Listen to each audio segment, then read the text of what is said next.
Olá pessoal, tudo bem? Vamos falar um pouquinho hoje sobre dívida. É muito comum, né? Agora, com esse momento de crise, que as pessoas passem a ficar inadimplentes. E aí surgem vários questionamentos. Até quando alguém pode cobrar?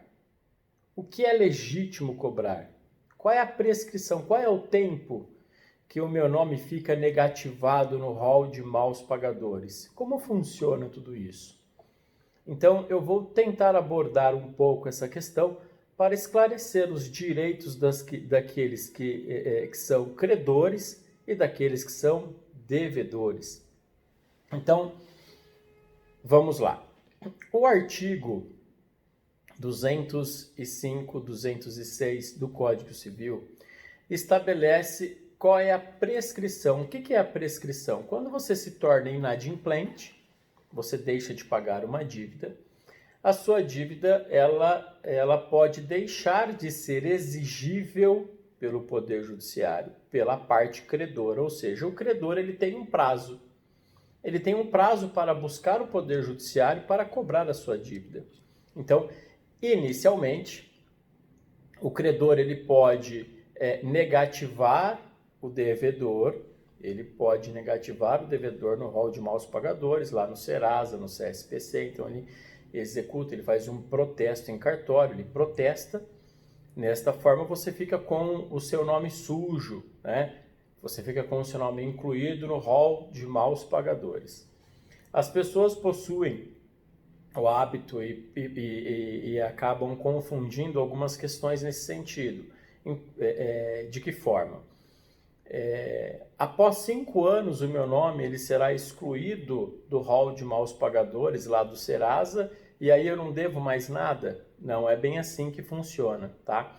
Por quê? Porque lá é um prazo estabelecido em lei para que o nome fique incluído.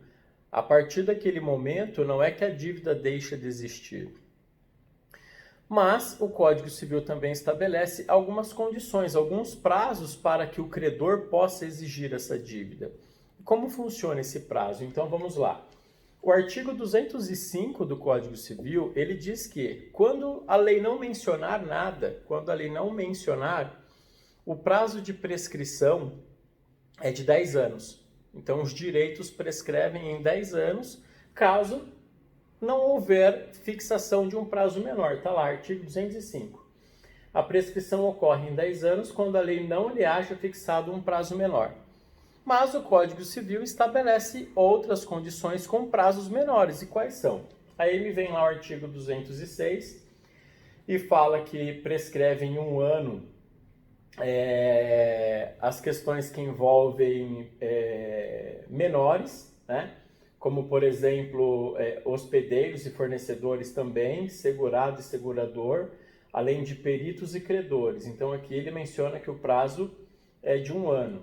Então, ele menciona aqui também seguros, tabeliões, pretensões contra peritos. No artigo 206, parágrafo 2º, o Código Civil, parágrafo 2º e 3º, ele menciona que o prazo é de 2 anos para prestações alimentares, ou seja, prestação alimentícia, alimentos, prazo de 2 anos.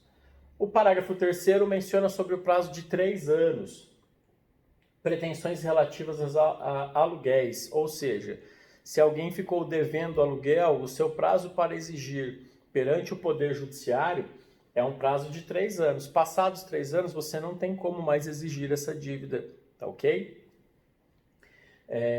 Pretensão, deixa eu ver, de juros, ressarcimento ou enriquecimento sem causa, pretensão de reparação civil, 3 anos.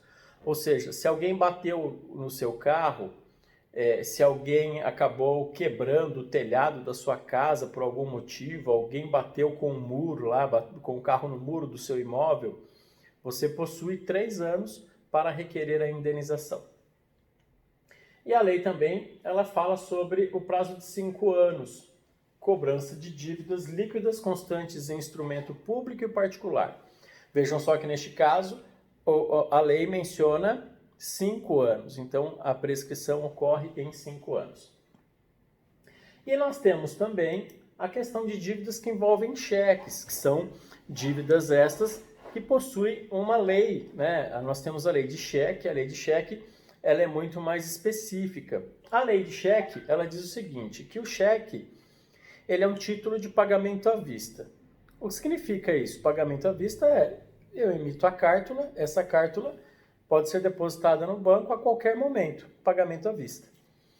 A sociedade brasileira tem o hábito de colocar o cheque pré-datado, então isso configura costumes, e o Poder Judiciário aceita esses costumes como válido, e entende que se você colocar lá cheque bom para 30, 60 dias, está válido aquela data ela é válida.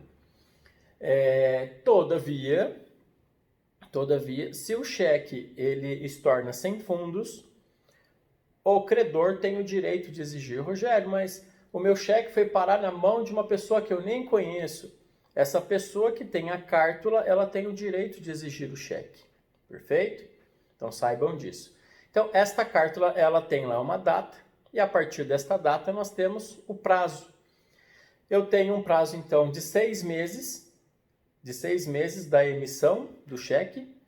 Ele é um título executivo extrajudicial. Basta eu apresentar o cheque ao Poder Judiciário e dizer, olha, a cártula voltou sem fundos, não tinha crédito, eu quero a penhora de bens, eu quero que a parte seja intimada a pagar sob pena de penhora. Então o juiz intima essa pessoa e ela é obrigada a pagar o cheque no prazo de 15 dias sob pena de penhora de bens. Muito mais rápido. Agora, se você deixou de executar o cheque no prazo de 6 meses, não é que ele perde a sua validade, ele continua tendo a sua validade. Mas a lei estabelece outras condições. Então, o artigo 61 da lei de cheque, ele estabelece a possibilidade de uma ação de locupletamento ilícito. Locupletamento ilícito, então, ela prescreve num prazo de 2 anos. Então, eu tenho 2 anos para propor a ação de locupletamento ilícito. E eu tenho também lá o artigo 700 do Código de Processo Civil, que também prevê a possibilidade de propor uma ação monitória. E aí a prescrição é de 5 anos. Então, se eu tenho um cheque, eu posso, até 5 anos, eu posso cobrar esse cheque em uma ação monitória. Perfeito? Rogério, proposta a ação. E aí é importante que os devedores saibam disso. A partir do momento em que a ação é proposta, ela não tem prazo para acabar. O advogado, ele pode requerer ao juiz inúmeras pesquisas. Pesquisas de bens, pesquisas de contas bancárias, veículos em nome da pessoa. Rogério, mas não encontrou nada. Perfeito. O advogado ele pode requerer a suspensão do processo por um período de 1 ano. E quando o advogado requer essa suspensão, não ocorre o prazo, não ocorre neste caso a prescrição intercorrente, suspende o prazo de prescrição intercorrente. Significa isso? O que é a prescrição intercorrente, Rogério? A prescrição intercorrente é nada mais, nada menos quando o advogado ele se torna inerte no processo. Você faz uma última pesquisa, o advogado esquece o processo e não toma nenhuma providência. Então, o processo ficando parado sem nenhuma movimentação por parte do advogado, o juiz pode decretar a prescrição intercorrente, que é nada mais nada menos do que a extinção do processo. Esse processo acaba por inércia do advogado. Então, a partir do momento que o advogado movimenta o processo, não ocorre essa prescrição. E aí nós temos uma súmula do Supremo Tribunal Federal. Esta súmula do Supremo Tribunal Federal, deixa eu só verificar aqui qual que é o número da súmula. Deixa eu só ver aqui, eu deixei separadinho. Tem uma súmula do Supremo Tribunal Federal, eu deixei separadinho aqui na internet, só um minutinho.